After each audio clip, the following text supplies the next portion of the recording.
توبہ قبول کی. انہو هو التواب الرحیم، بے شک اللہ تعالیٰ توبہ قبول کرنے والا اور رحم کرنے والا ہے. تو عرض کر چکا ہوں میں کہ کون سے الفاظ تھے. ربنا ظلمنا انفسنا وان لم تغفر لنا وترحمنا لنكونن من الخاسرین. یہ اللہ تعالیٰ نے قرآن مجید میں ذکر کیا ہے.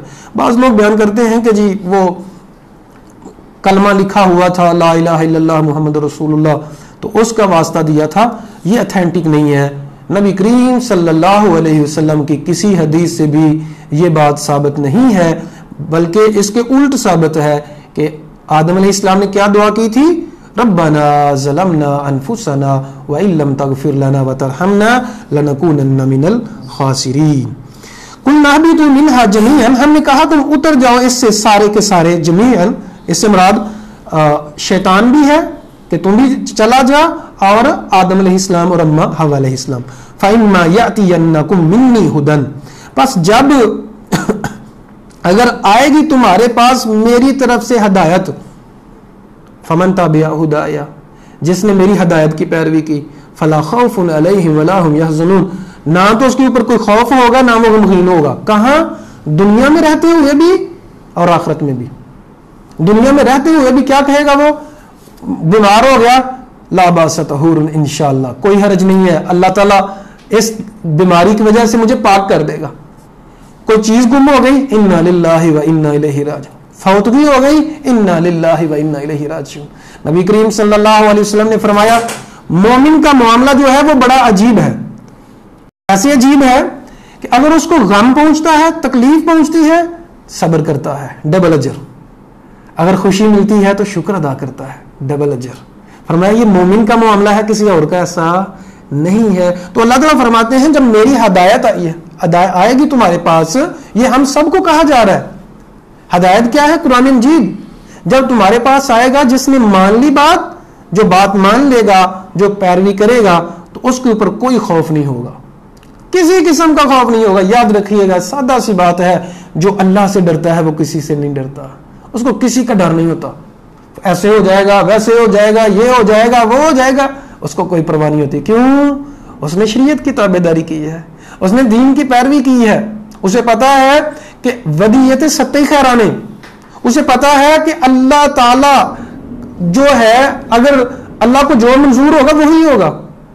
کوئی انسان میرا کچھ نہیں بگاڑ سکتا، کیونکہ اللہ کے ساتھ میرا تعلق مضبوط ہے. اور جب اللہ کی طرف سے تکلیف آئے گی تو وہ میرے لیے باعث درجات کی بلندی کا سبب ہوگی، کیونکہ وہ مطمئن رہتا ہے. تو دوسرا انسان جو ہے وہ مطمئن نہیں رہتا. وَلَا هُمْ يَحْزَنُونَ، وہ غمگین نہیں ہوں گے. وَالَّذِينَ كَفَرُوا وَكَذَّبُوا بِآيَاتِنَا أُولَٰئِكَ أَصْحَابُ النَّارِ. فرمایا کہ جو لوگ والذین کافروا، جو لوگ کافر ہیں، وکذبوا بآیاتنا، ہماری آیات کو جھٹلاتے ہیں، اولئک اصحاب النار، یہ جہنم والے ہیں، یہ جہنم میں جائیں گے. ہم فیہا خالدون، وہ اس میں ہمیشہ ہمیشہ رہیں گے. اللہ تعالیٰ کی آیات کا انکار کرنا، ماننا ہی نہ، قریب آنا ہی نہ. اب بعض دنیا دار قسم کے لوگ یہ کہتے ہیں جی میں نے بڑے دیکھے ہیں نماز پڑھنے والے، میں نے بڑے دیکھے ہیں داڑھیوں والے، میں نے بڑے دیکھے ہیں اللہ اللہ کرنے والے، ایسے کرتے ہیں، ویسے کرتے ہیں، یہ کرتے ہیں، وہ کرتے ہیں. ایک بات یاد رکھ لیجیے گا، جو 5 وقت کی نماز پڑھ رہا ہے نا بھائی، گناہ تو اس نے کرنے کرنے. یہ اچھا یہ کہاں سے نکل آیا بھائی 5 وقت کی نماز پڑھے گا تو کیا وہ انسانوں سے فرشتہ بن جائے گا؟ نہیں.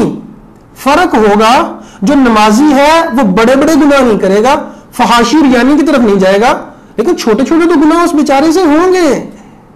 وہ انسان ہی رہتا ہے، وہ کوئی فرشتہ نہیں بن جاتا. فرق یہ ہے جو نماز نہیں پڑھ رہا وہ بھی گناہ کر رہا ہے، اس کا ڈھیر لگ رہا ہے. جو نماز پڑھ رہا ہے گناہ وہ بھی کر رہا ہے، اس کا ڈھیر ختم ہوتا جا رہا ہے. سب کچھ گناہ ختم ہو رہے ہیں. فرمایا جو 5 وقت کی نماز پڑھ لیتا ہے نقیًا، وہ صاف ستھرا ہو جاتا ہے، سارے گناہ ختم ہو جاتے ہیں. اور جو نہیں پڑھ رہا اس کا ڈھیر لگا ہوا ہے. ایک تو نماز نہیں پڑھ رہا اس کا گناہ، دوسرے گناہ جو نماز کی وجہ سے ختم ہونے تھے وہ ختم نہیں ہو رہے.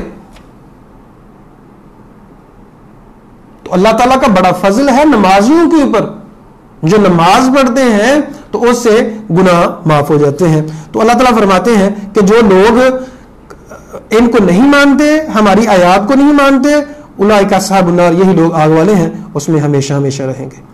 اللہ تعالیٰ سے دعا ہے اللہ تعالیٰ حق بات کو سمجھنے کی اور اس پر عمل کرنے کی توفیق عطا فرمائے. اقول قولی ھذا استغفر اللہ لی ولکم ولسائر المسلمین.